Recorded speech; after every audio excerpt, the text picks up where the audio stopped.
Hello, everybody. Thank you for joining us. Welcome.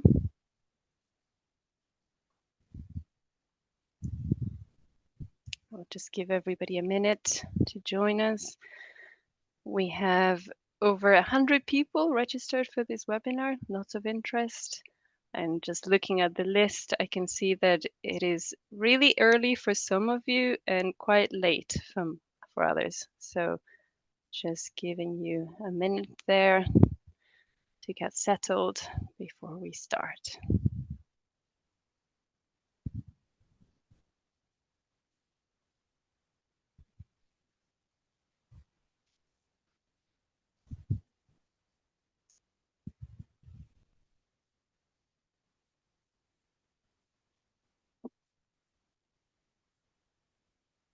Okay. I think we are going to get going just in the interest of time. Welcome everybody to our ISEAL public webinar on benchmarking in the age of regulation. We're going to start with a little bit of housekeeping today. If you could move to the next slide, please. So I just wanted to make everybody aware that we are recording this session and it will be made publicly available. We will follow up with an email that contains the link. If you could please share that with any colleagues or anybody you know that wanted to make it today but couldn't.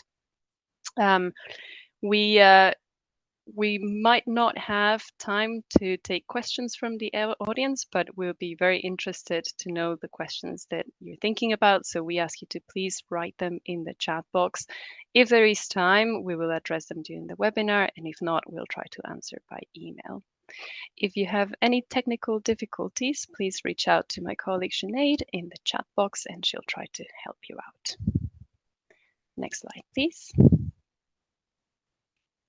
So we have organized this webinar because benchmarking is coming up a lot in conversations about policy. And it's a very interesting conversation, so we thought we would share it with a wider audience. The way that we're doing this today is by inviting three guests that offer three very different perspectives. We have Shamina Amarsi, who is the Senior Advisor for Sustainability Standards and Value Chains at the International Trade Center. The ITC maintains the world's largest database on sustainability standards, and Shamina has experience working with the ITC standards map as well as with several benchmarking initiatives that make use of that database. We also have Roman Polyachenko, who is Assurance Manager at the Sustainable Biomass Program, SBP, and he brings experience of a scheme that has been assessed against different benchmarks, including government benchmarks. And we have Anton van den Brink, who is Deputy Secretary General of FIFAC. FIFAC is the European Feed Manufacturers Federation, excuse me. So he brings experience of a benchmark developed by the private sector in collaboration with ITC Standards Map, actually. Moderating this conversation is our Director for Credibility and Innovations, Patrick Mallet, and he'll be asking our guests to share their views on benchmarking, how that has evolved with the new landscape of regulation, what are the challenges and what are the opportunities. But before we start the conversation, I, Myra Devesher, would like to just offer a bit of background and highlight some of the good practices that will no doubt come up in the conversation later on. So if we could go to the next slide, thank you. I thought we would start by revisiting a little bit the connection between voluntary sustainability systems and policy. Why are we talking about voluntary sustainability systems here? And that is because, unfortunately, we find ourselves in a position where no silver bullet can address all the drivers of unsustainable production. There is no single policy instrument or voluntary initiative that can really create the shift that we need. And what we need is a combination of mutually reinforcing measures then that provide a framework for all stakeholders to play a role. We often refer to this as the smart mix. And this smart mix leverages the complementarity between regulatory and voluntary tools. Now, there's different ways in which this complementarity plays out, but they are two aspects that are particularly important. The first is the fact that voluntary initiatives already have systems in place for verification and traceability, and they have a lot of experience implementing these systems. So this is really a very strong characteristic, let's say, to bring for supporting implementation of legislation. The other thing that is quite complementary and very important is that voluntary initiatives demonstrate how the legal floor can be exceeded, and that can really accelerate the transition to sustainability, to sustainable practices. Now, we have identified three distinct roles for voluntary sustainability systems in this context of policy. One is that they can help design and inform legislation, and we have seen that, for example, through the EU timber procurement policies. They can also contribute to company due diligence reporting, and we have seen that with the EU deforestation regulation. We have seen that through the EU conflict minerals regulation. And they can be used to indicate compliance with legislation. And this is, for example, the case of the EU Renewable Energy Directive. I wanted to spend a little bit more time on that last example because it's likely to come up in the conversation later on. So if we can move on to the next slide, please. So the EU Renewable Energy Directive, this is the directive that establishes the overall policy for the promotion and use of energy from renewable sources in the EU. It basically requires producers of renewable fuels to provide evidence that the material that they've used has been produced sustainably. And the directive specifies that certification systems can be used to demonstrate compliance with that requirement if the schemes are recognized by the EU Commission. So what is really interesting about this example is that when the directive came out, the Commission also created this assessment protocol, essentially a benchmark, and that has been in place since 2009. So we have a good over 10 years of experience with this benchmark. And the benchmark has been revised when the directive was revised, which has happened twice already. So this is a really good benchmark to offer examples of what has been working, what has changed over time. And currently, the directive recognizes 15 schemes, and one of these schemes is SBP, and we have Roman from SBP today, so he'll be able to tell us a little bit more about the experience working with this benchmark. Next, please.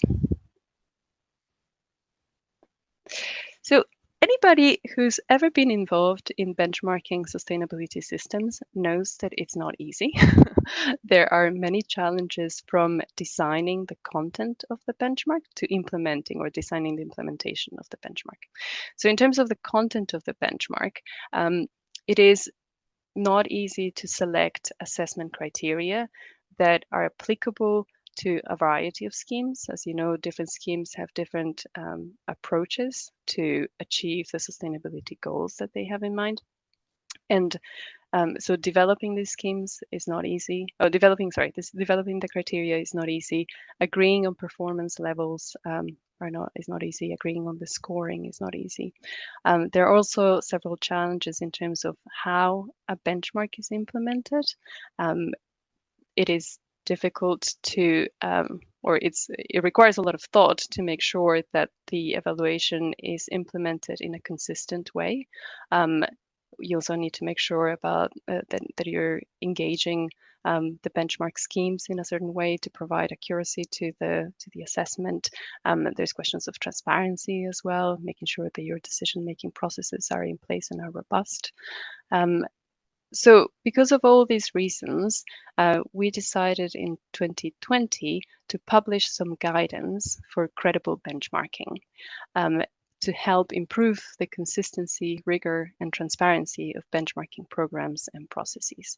Now, it hasn't been very long since 2020, but a lot has happened in benchmarking since then, and we wanted to make sure that we were capturing all of that evolution in good practice. So we have decided, or we did this year, revise this guide, and we have a revised guide out for public consultation, and we'll provide a little bit more detail on that consultation later on.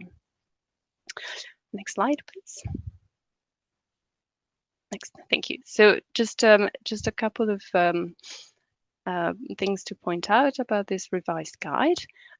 Things that are different from the previous one is that now the guide is more specific to voluntary sustainability systems. The original guide was a bit broader in scope. It talked about sustainability benchmarking in general. We have also revised the guide so that the language is more accessible. We have made it a bit shorter as well. And we have simplified the structure. So now the guide presents all the recommendations around these 3 stages in the development of a benchmark. The first stage is framing of the benchmark. Then we have the development of the benchmark, so the content of the benchmark, and then we have the implementation of the benchmark. And for each one of these stages, we have identified key decision points and described the good practices around those key decision points. Next slide, please. So if you followed all of those good practices, what would your benchmark look like? What do we consider? What does a credible benchmark look like? We have identified these 10 key elements, and I wanted to go through them because it's something that will come up in the conversation later on. So one of the key aspects is that benchmarks need to have a clear scope and a clear purpose. That is fundamental in order to guide the development and the implementation of the benchmark later on. Number 2 is that the people who are managing the development of the benchmark, as well as those that are designing the content of the benchmark and those that are leading on the implementation of the benchmark, all of those people should have the skill set and knowledge that is necessary for those roles. Third is that the benchmark should have a defined process to decide which criteria to include.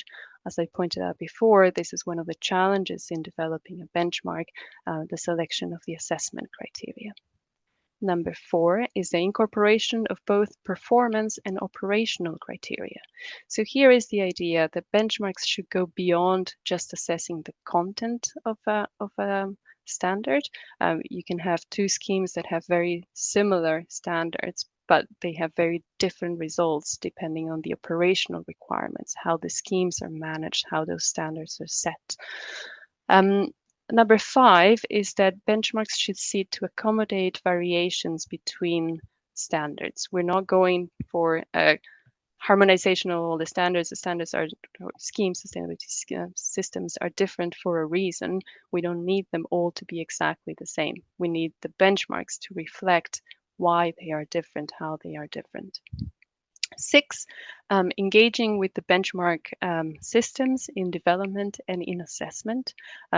Many benchmarks only look at the information that is publicly available. They might not reach out to the systems themselves, but there is a lot of value in doing that, and I'm sure that's going to come up in the conversation later on as well.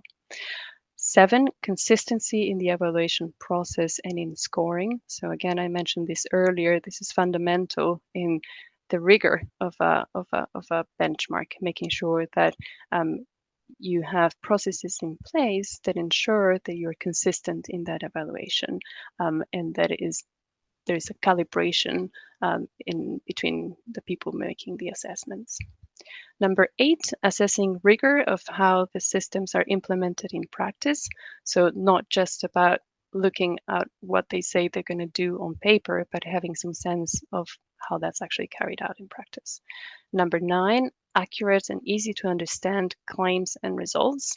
So again, this is about the how clear the outcomes of that assessment are presented, the results of this assessment are presented, and if it's easy to understand that for the people who are using the benchmarks. And 7, transparency of the process, decision making, and results. So I'm sure a lot of these things will come up in the conversation later on. And I think we might just take a screenshot of this if that's all right, and we'll put it in the chat as well.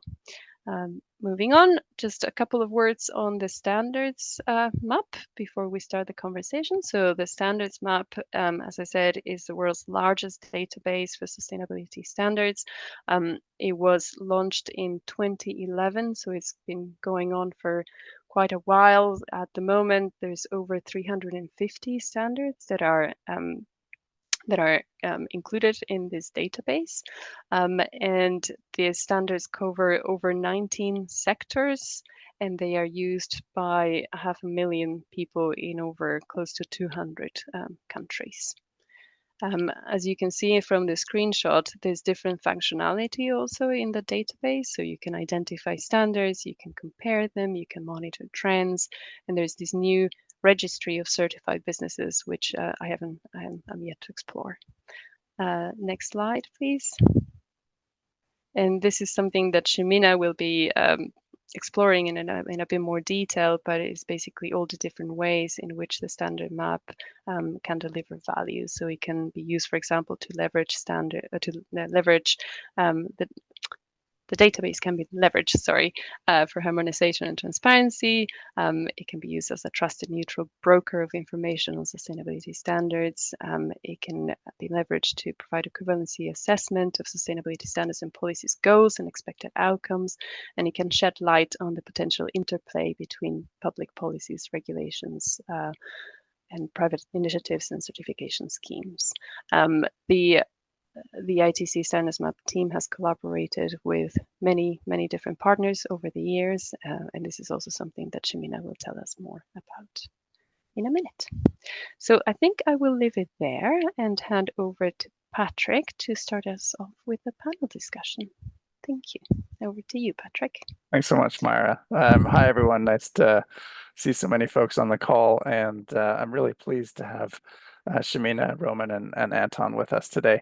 I want to dig right in, and Shemina, start with you, just because we have been talking about the standards map. Can you just give a little bit of context of how and why that came about, just to give folks an understanding of, really the problems that standards map was trying to solve? Yes, sure. Thanks a lot, Patrick and Myra, for this introduction. Hello again, everyone. Yes, as Myra was just showing on the screen earlier, the idea was that there are a lot of standards. It's a given to say that, but we know that there are a lot of different standards for a different purpose because they cover different sectors, different aspects, different sustainability issues. And the whole idea of the standards map was somehow to help different users and different stakeholders to navigate this complexity, so to speak, to demystify a little bit the world of standards, of VSS, and to create a new entry point, another entry point, so different users can actually understand a little bit more what standards do and have access to them.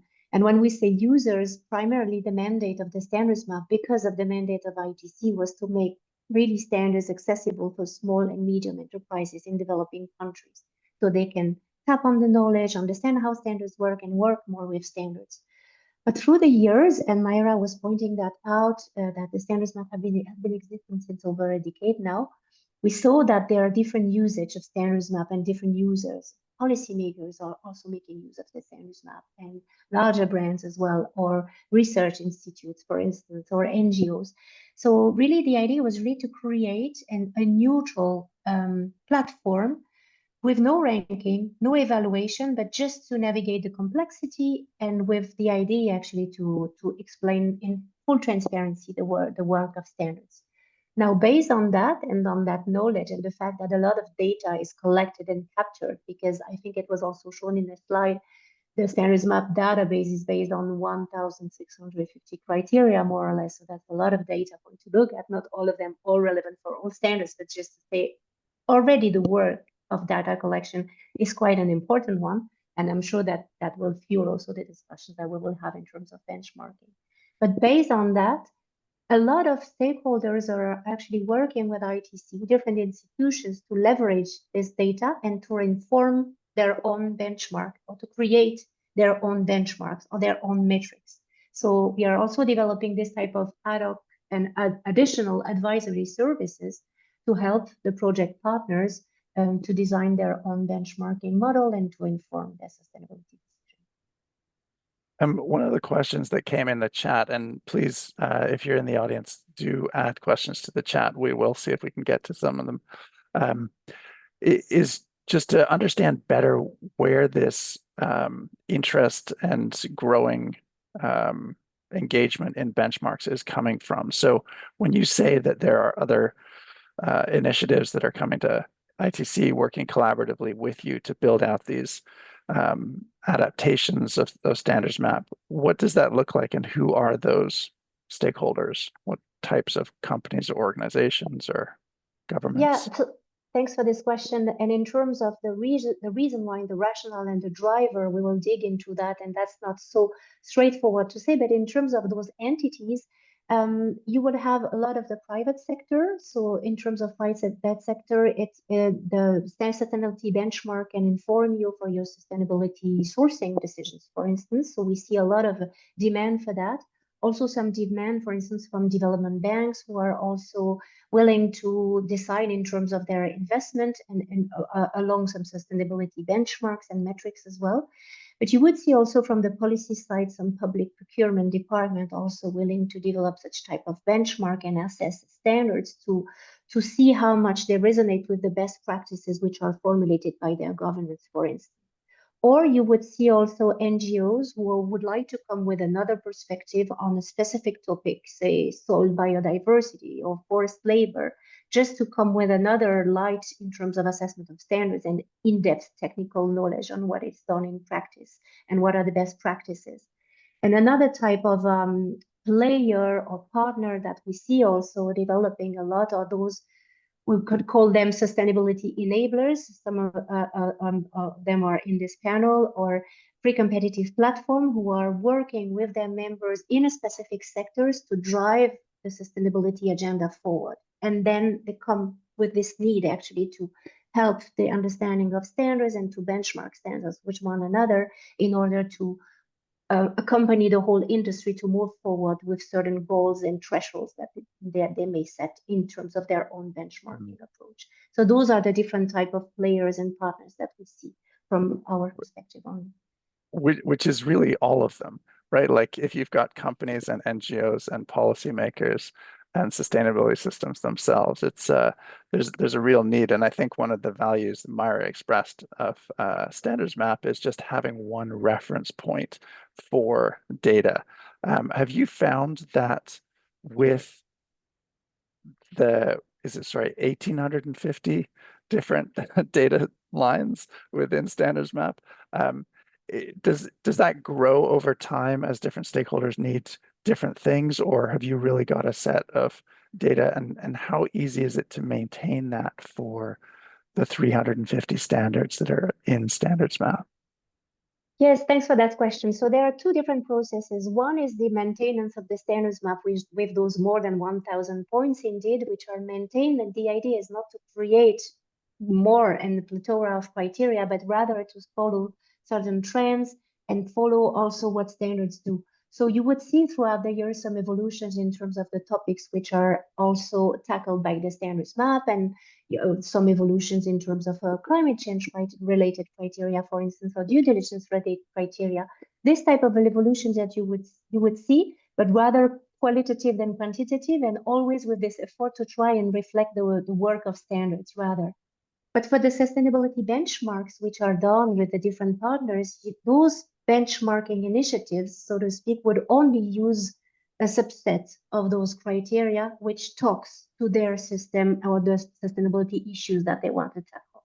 So the idea is that they extract or they use or they consume, so to speak, one extract of those criteria, and sometimes it's 60 or 100, depends on the topics that they want to cover, and then they use that, and we co-develop with them some products and some benchmarks, which are offline solutions such as Excels with different features, or online platforms for those who need that, depending on how they want to use that, how they want to communicate with them, and with whom. But I'm sure we will tackle that also. Yeah, great, thank you. Let me bring Anton in. So FIFAC has worked, well, you've had a benchmark for more than 10 years now. Maybe just to kick off the same kind of opening question to you of why? Why did you develop a benchmark in the first place? And has the reason for the benchmark evolved at all over time? Yeah, good day to everybody. And yeah, thanks for the question. Indeed, why we made the effort, and indeed this journey has been going on for a good 10 years now.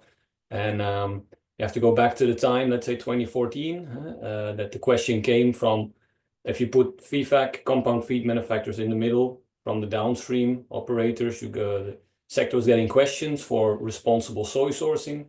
If you look in the upstream, there was a large and dispersed offer in responsible soy production schemes. So soy is not like palm oil. I think you have one very famous one, and that's well recognized international level. In soy, you have different geographical origins. You have different types of schemes, commercial, farmer-owned, different or traders also. Yeah, geographic origins: Brazil, Argentina, US, also Europe, and the question was indeed where do they kind of meet in the middle? If we are kind of that point to connect the upstream and downstream, what's the common denominator there? So this benchmark, yeah, provides a typical idea of a benchmark is to provide a common reference point, something, a comparison level.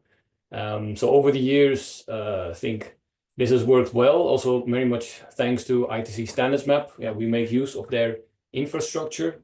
So you can also look at our benchmark as kind of an initial portal. And then if that is recognized, others can further investigate. And yeah, if you look at where we are now, I think indeed we are increasingly in the position where we are a common reference when it comes to responsible soy, also at the international level. Now, of course, let's say a success for us is if there is really a purchasing reference.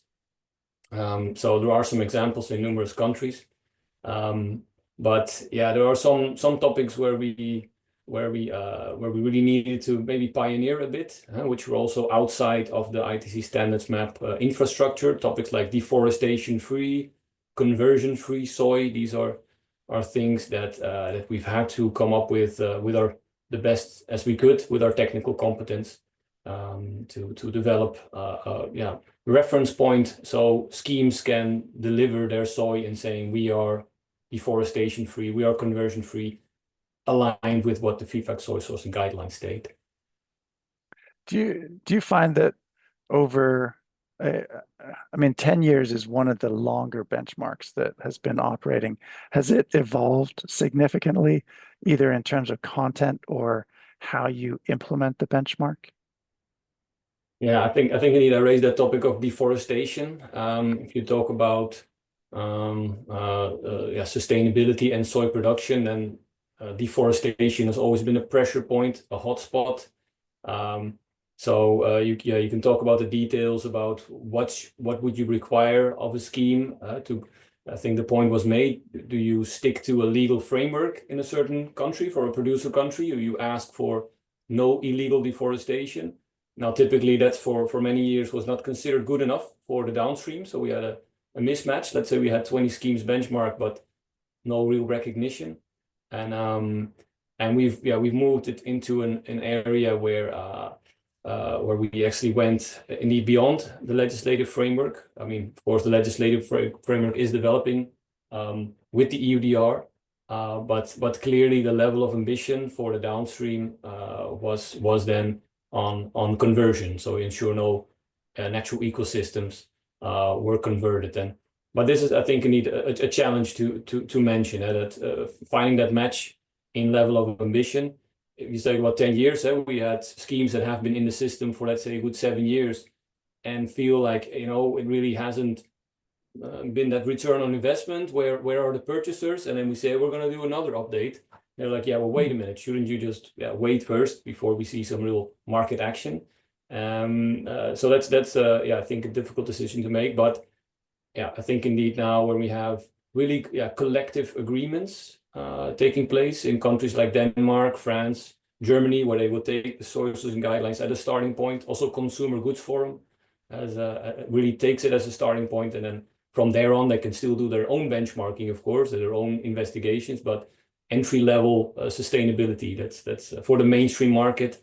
That's, I think, what we've always aimed for. And we never, I mean, there are these more, let's say, well-known schemes, the front-runner schemes, the certification schemes.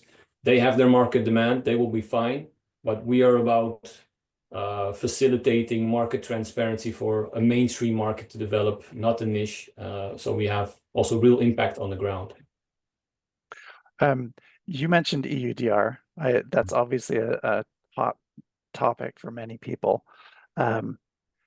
This is a conversation about benchmarking in the age of regulation. What has been the impact of EUDR, either on the benchmark or on the positioning of the benchmark? Yeah, so you look at our most recent update, we're talking about July 2023 when we released it. So that's when the proposal and was already out, the agreement was already set. So we tried to anticipate to still move ahead. So EUDR is deforestation free. We are conversion free in that sense that we still are able to say certification schemes benchmarked against the sources and guidelines can deliver more than the EUDR. But yeah, I think we would say it's a pity. I mean, you showed the Renewable Energy Directive, which is based on certification schemes. Also the EU Green Claims Directive, which is still being negotiated. It's fully reliant on certification. You have, interesting to know, you have the EU Strategic Dialogue Report on the Future of Agriculture, makes a reference to benchmarking. So really, it calls for the establishment of a unified EU-wide system for benchmarking for on-farm sustainability. So let's say a clear call for these kind of developments. And the EUDR, yeah, they chose to go more for a liability route. So certification is not the green lane. If anything, it's stipulated it's not a green lane. And yeah, then you have the alternative that each country will have to hire dozens of civil servants to do the necessary controls. In terms of the uptake, you do, because certifications systems, they don't stand still. They do try to evolve and keep themselves relevant. So you do see a number of schemes that are really profiling themselves as a solution in this context. And yeah, not to go into too much detail with the EUDR, a lot of things going on. And as I think also member states face the reality more and more of what implementation means. I think the door is not closed. That certification schemes may make a comeback to actually make implementation a bit more easy. Yeah, I mean, certainly that's how we've been positioning and supporting our members or supporting sustainability systems in general, is to see what they need to have in place to be able to work towards delivering what companies need to report on EUDR, as with other due diligence legislation. But is it, I'm interested, just one final question to you. I'm interested in the extent to which something like EUDR or any kind of prescriptive regulation informs or changes the content of a benchmark. Like, are companies in the supply chain, at the end of the supply chain, are they looking to anything that is EUDR compliant or anything that is FIFAC benchmarked, or is there some common ground between the two? Yeah, it's which metaphor to use? Maybe we would go on thin ice if we would try to position ourselves as an EUDR compliance tool. I think we've always tried to stay away from that. Yeah, we're not intending to do that kind of recognition, but the commission itself could take it, like with the ERD, to perform that kind of recognition of schemes. So in that sense, we know that there are interlinkages, but yeah, as I said, we try to stay away from a situation where we sit on the chair of a government or an authority to say, like, you are good enough or you are not for legal purposes. So in that sense, yeah, our mandate is still market transparency facilitation, but yeah, you would hope that kind of a trickle-down effect, that those schemes would also provide value in those legal contexts. Yeah. Yeah, exactly. Thank you. Roman, let me bring you in, because we talked about the Renewable Energy Directive. It's also been around, I think, for 10 years.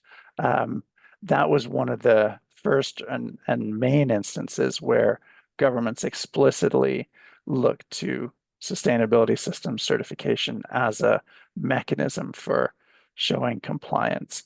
SBP, in fact, was developed partly in response to that, I believe. Can you speak to that, just the origin question there as well? Yes, I think I would. Yeah, hello everyone. I would a little bit maybe correct that the scheme was established in 2013-14, and at that time RED didn't apply to our scope to woody biomass directly. Of course, we were all the time keeping it in mind and kind of thinking that we'll need to probably comply in the future, but it wasn't back then. It was primarily maybe legislation of certain member states in the UK at that time, and Denmark, Netherlands, like a few, let's say, more advanced member states having their own regulations for the sustainable biofuels, woody biomass. So actually our challenge was that we built a system not fully considering at that time RED. And of course, like RED 1 was not that demanding in terms of sustainability requirements. So we went significantly beyond, but we wrote it in our own way, in our own terminology wording, like we covered more topics, like RED doesn't cover topic of social requirements, and we do. So then when actually at one point RED 2 came and it became applicable to our scope, this is when the whole, exercise started. And what was our response at that time, and maybe it will just reflect a little bit our painful experience, is that prior to that we were absolutely confident that our scheme is at the level of commonly recognized sustainability for the woody biomass sector. And we were first sending our documents to the EU, assuming that they will review the document, they will be rather flexible, and we will receive an approval, basically, because we were looking at the criteria, looking at our standards, and we were feeling that we are meeting the intentions and often going beyond. To our surprise, when we received the first report back, there were many gaps, and those gaps were primarily not because of SBP being beyond the requirements, but not exactly reflecting the wording of the requirements. So like the one very big attribute of this benchmarking against the regulation is that you are often expected to include exactly legislative text in your documents and use exactly those definitions, terminologies, and so on. So then, since this first attempt wasn't successful, we were thinking how to address it, and redesigning the whole our system wasn't a good idea. We then decided to use so-called bridging approach, where we basically kept our existing established system, and then we developed a set of additional documents where we describe RED requirements. We're using their terminology, using their, in our opinion, maybe not always straightforward and clear wording and formulations of the requirements. But and one additional consideration was that let's say when we develop our own standards, we involve stakeholders, and through lots of discussions we have direct influence on the result of our normative framework. When you work with bodies like European Commission, you have no say in the process in terms of, you are just being said that you need to include this paragraph, or you need to include this term, or this definition, or this kind of text. What is of course positive is that often you are being almost consulted, or you are being helped by their consultants who help them to do the benchmarking, that you are being said what you need to do. Those of you who have auditing experience, especially at the side of certificate holder, you know that auditors are not expected to consult, and often it's like, you're receiving a knock form and you have no clue what to do. The experience with the European Commission was rather positive in this sense, because they were exactly saying what we should do. But the problem was that maybe it was exactly too prescriptive at the same time, telling us, and then we ended up with one of the bridging documents, almost 100 pages.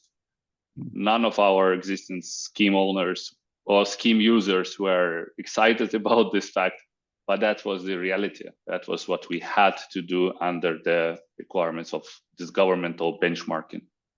Yeah, it's I mean, it's interesting to think about.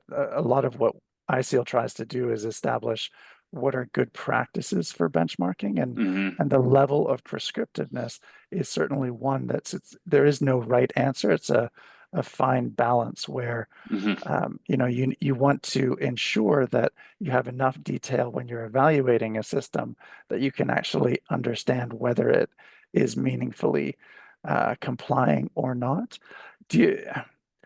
I'll put you on the spot a little bit, but what would be a more appropriate level of detail or approach? Like, how could they improve the approach they're taking in a way that still meets their objectives, but is a bit more useful for the systems that are being benchmarked? It's hard for me to say. I think what I understood, so obviously at the beginning, and sometimes still, we are a little bit upset about formality of the process and all the challenges we are having. But then I started realizing that we are often talking about a legislation which is developed, adopted, approved by the European Parliament, and then the Commission, the team of people who are then responsible for implementing this directive, for example, they may not always have a mandate or like tools, resources to actually provide interpretations. This is where at SBP we also have our internal benchmarking and I don't know, it's a slightly side topic, but we benchmark other schemes like FSCP, FCS, FI, and so on. And this is where we take those decisions and interpretations within our scheme, and we have a little bit more freedom. While I think that the team in Brussels is probably having much less room for issuing and interpretation, because any of those interpretations, I don't know on the legal level, but I assume that it would require some internal voting process, or some kind of I don't want to say it's negatively, but like a bureaucratic process, which is not easy at all. And maybe that's why it's easier for them to check that it is word by word written in your documents, and they just can't figure out how they could be more flexible or creative, or kind of. Yeah, I think the legal implications piece is really interesting. Particularly, it speaks to one of the issues that sustainability systems as a whole face in the context of regulation, where there's kind of a conflict between the stakeholder process that develops the standard and the requirements that are then mandatory for a system to meet.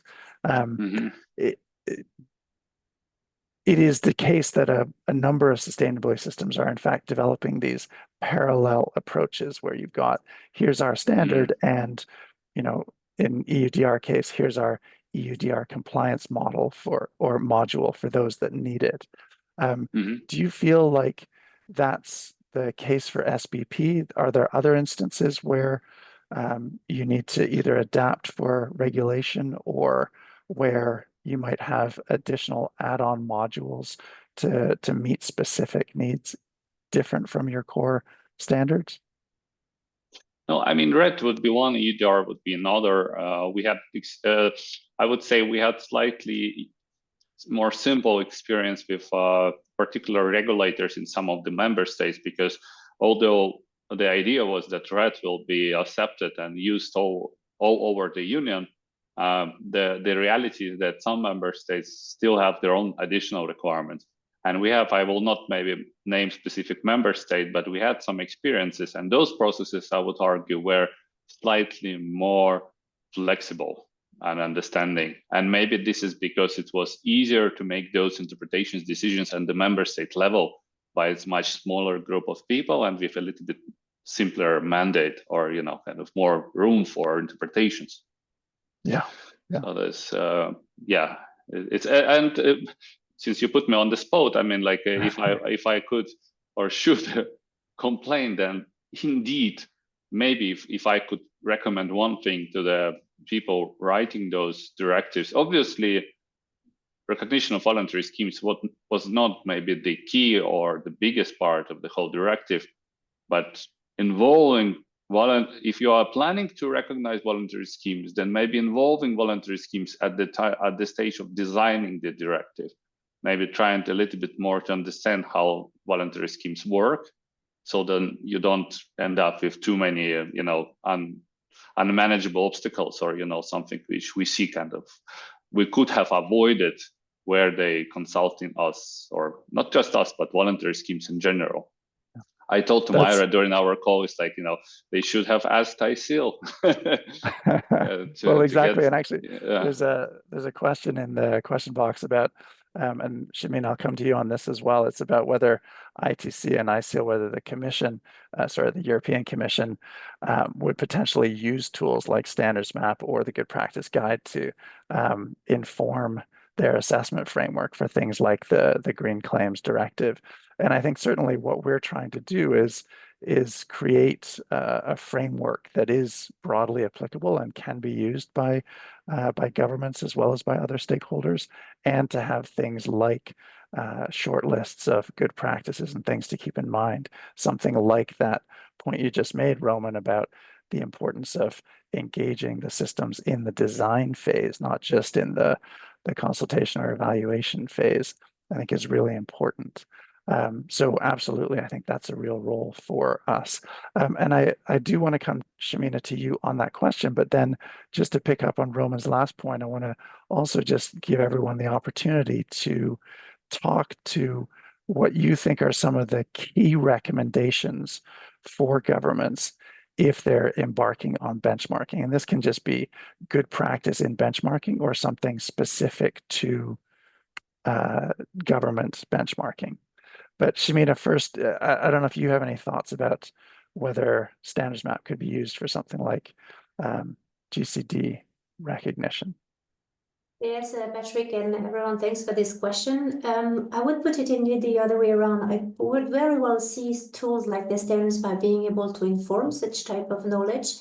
But rather we see, in terms of, looking at the question in the chat as well, in terms of the context of the EU Green Deal, seeing rather a push from the European Commission for companies actually to fulfill their duty and not to outsource the risk to standards. So rather this way, but then there is definitely a role for standards actually to, in terms of implementations of these legislations, be it the CS3D or the UDR that we talked about, in terms of implementation, in terms of good practices, in terms of modules that they developed, this work is there. So yes, potentially then the Standards Map or other tools could also be used to feature that work and to show actually the work that standards are doing in terms of supporting companies to fulfill their due diligence obligations or the work around UDR. So it's rather an information that is worth further sharing and leveraging a little bit more information on that, definitely. Yeah, great. And can I stay with you, Shamina? Do you have any thoughts about what you see as particularly important practices for benchmarking initiatives, and maybe even for regulators benchmarking? In terms of that, and also linking to a question I saw in the chat, so in terms of the governments and the role with ITC, so we work also with the governments are engaging also with the Standards Map, but through national initiatives, for instance, through the Green Button initiative, for instance, to name one in Germany, or the SSCT initiative, or sometimes it's through public procurement at public procurement level, for instance, with the government of Switzerland, Switzerland, that they also use the standards map also for certain decisions and certain work, benchmarking work. Or you would see also some national or regional standards consulting us, like the ARZO standard or the Future Morocco Food X standards, consulting also the standards map and the benchmarking tools that derive from that to inform the development of the standards. But in terms of specific metrics and specific elements to look at, beyond the sustainability requirements, the social and environmental performance, we see a lot of emphasis or scrutiny in terms of what they call the credibility of the standards, what is called the strength of the standard, that the sustainability systems. So what is behind the standard? What is the audit process? What is the link between the claim and the assurance model, for instance? Is there a monitoring and evaluation system? There is this impression that you will see more and more this systematic view on standards in terms of the priorities, in terms of benchmark. And that is the case for governments in general, but also for other stakeholders and other players who are using those benchmarks. And I just wanted to make the link with a question which was in the chat regarding that. When we talk about benchmark, to my view, there are different ways to benchmark and different models. So you can have a benchmark which works with a threshold, or a benchmark which works with a threshold and a recognition, or a website. So, and also in terms of processes, also as Mayra was saying at the beginning of the call and of the webinar, there are different processes. Certain benchmarking practices would involve visit in the fields, involvement of the standards, engagement, consultations. So I'm just mentioning that because I saw a question in the chat asking whether benchmark does it mean necessary recognition? From our experience, not necessarily. It can mean a recognition, but not necessarily. It depends on which benchmarking system we talk about. Yeah, and I'll pick up on that one as well, because the in the chat it was, is benchmarking the same as equivalency, and there I think there's a subtle difference in that all the systems that are successfully benchmarked against a set of criteria, they have all met those criteria. So they've met a benchmark, but it doesn't necessarily mean that they are equivalent, because they can go beyond that benchmark in different ways. So you can use benchmarking for things like mutual recognition, where you are actually looking at the comparability and potential equivalence of two different systems. But in general, it's about meeting a bar that is kind of a baseline level of consistency across schemes. Anton, let me come to you on this question of advice. So you have obviously a lot of experience of what makes your benchmark work well. What would you say are some of the key things, and are they applicable in a governmental context if governments were to engage in benchmarking? Yeah, it's a good question. It really depends on the context, but I think as a rule of thumb, I would say that if the legislative objective involves verification of data, particularly on the ground in another country, it will be very wise to make use of existing systems who are used to this, the classic third-party auditing. Then you also have more of a market mechanism, I think, just from the European perspective and agricultural commodities.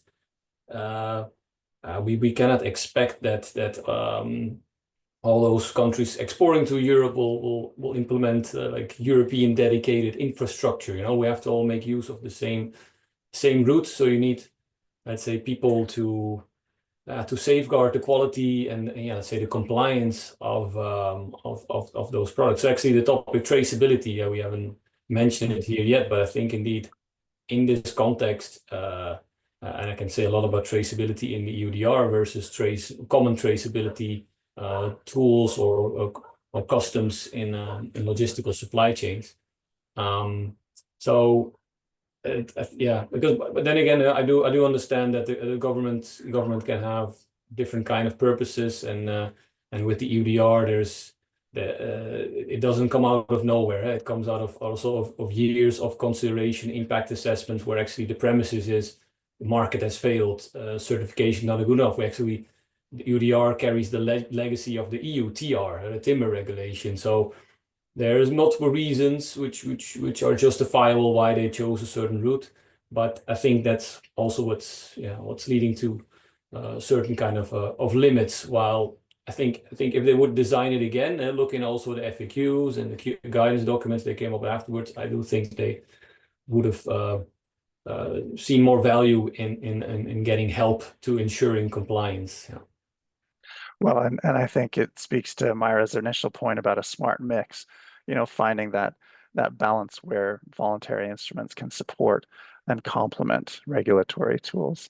Roman, I know you mentioned that it's important for governments to engage with systems even in the design phase. I want to give you an opportunity if there's any additional final thought that you have in relation to what makes an effective benchmark. And then if it's just a short response, I'll give it back to Myra after that to wrap up. Yes, thanks, Patrick. I think most of things have been said, but I would maybe add one more thing, is that the currently benchmarking results, all those assessment reports, are not public. So let's say, like it was mentioned that there were 15 voluntary schemes which were benchmarked and recognized by the European Commission. You can find rather general statement or European Commission decision on recognition, but you will not find actual report. So I think like there were some discussions among schemes, is that the design of the schemes sometimes still a little bit different, and it wasn't very clear how this recognition was done, like why something was allowed to one scheme, what wasn't to another. So I'm not criticizing anything, but just simply improving the transparency a little bit to actually publishing those benchmarking reports. I think that would be a very good practice. Yeah, great. That's an excellent note to end on. Roman, thank you. Anton, Shamina, I really appreciate your contributions, and I think we had enough time at least for a good discussion. So I'll pass it back to Myra, and thank you for your participation. Thank you, Patrick, and thank you to our three panelists. I think that was, as you say, a really interesting conversation in the short amount of time that we had. It picked up on lots of points that were also flagged at the beginning of the presentation. Just the couple of minutes that we have left, I wanted to draw your attention back to the public consultation for the revised draft of the Good Practice Guide. The consultation is open until the 15th of December. The main audience for this guide are benchmarking initiatives, but really the guide has proved to be really useful for entities been benchmarked or sustainability systems been benchmarked, and anybody who uses this benchmarks. So we would love to hear about anybody who's got experience with benchmarking, anybody who's interested in benchmarking, and we've developed multiple ways to provide this feedback. So there's a very detailed technical survey that mirrors the guide if you wanted to provide feedback for each section of the guide. There's a comment form if you just wanted to provide feedback on a couple of different clauses, and there is a very, very short survey to provide general comments on benchmarking in general. Actually, for that one, you don't even have to have read the revised draft. We just wanted to get your views on benchmarking of sustainability systems and the things that should be considered good practice. So all of those links are on the consultation page, which you can use the QR code here for, and we will also add the link in the follow-up email. If you prefer to just have a chat with us, we're always open to that. Please email me at myra@ISEALalliance.org, and we'll be sure to schedule that. That is it from our side. Thank you so much for joining us today. That was really interesting, and we will follow up with email. Thank you. Thanks, everyone. Thank you, everyone. Bye. Have a good day. Thank you.